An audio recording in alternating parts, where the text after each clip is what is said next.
S&P 500 coming off its longest weekly winning streak in some 6 years, with a number of sectors hitting new highs again today.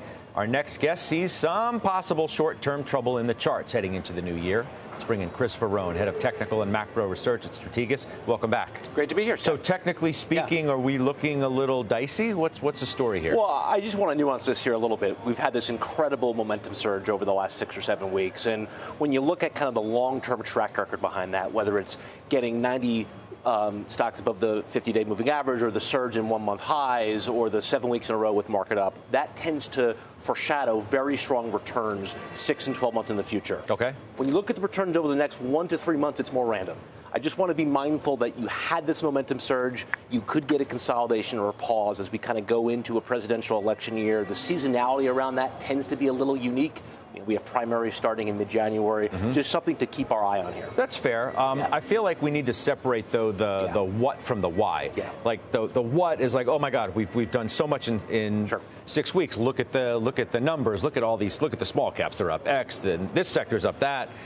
The why is more important than the what, in my estimation. Why did we get here? Well, we got here because the economy's holding up better than most people thought, and the Fed's. We anticipated this pivot. The market anticipated a pivot that the Fed ultimately seems to have made. Absolutely. And I think when you look at kind of what are the harder questions for 2024, at what level, for example, do 10-year yields no longer reflect a pivot? At what level do they start to reflect real concerns about the economy? And I think using the market as our intuition to make that judgment is going to be key. Look at things like consumer discretionary. It continues to work.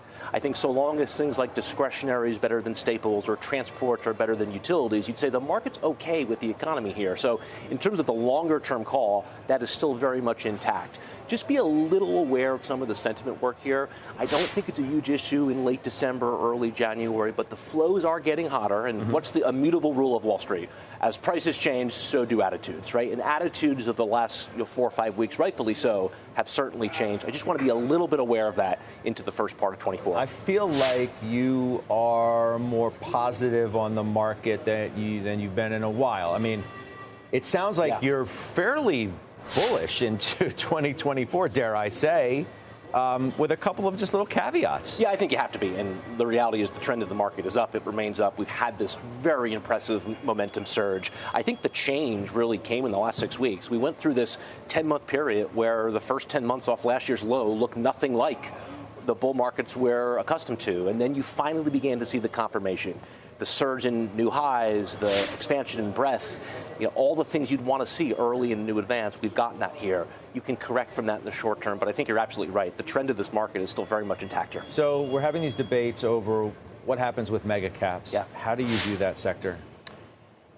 It's not as monolithic as it once was. I think that's probably the subtle change at the margin. And it shouldn't be, right? We're seeing the rest of the market participate.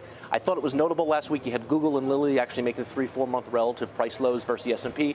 A subtle change. I mean, Amazon's at new highs today. Meta's at new highs. So it's just not quite as monolithic. I think the bigger question is there anything on the macro front that could introduce a new piece of information that could change this whole game?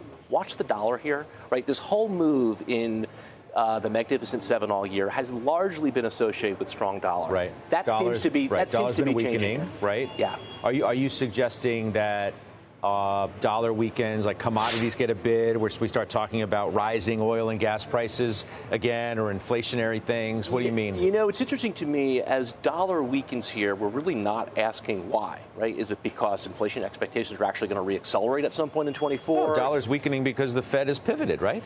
Well, I mean, if you think about it from a growth differential perspective, growth in other parts of the world is worse, right? So the dollar weak in light of that's, I think, an important clue.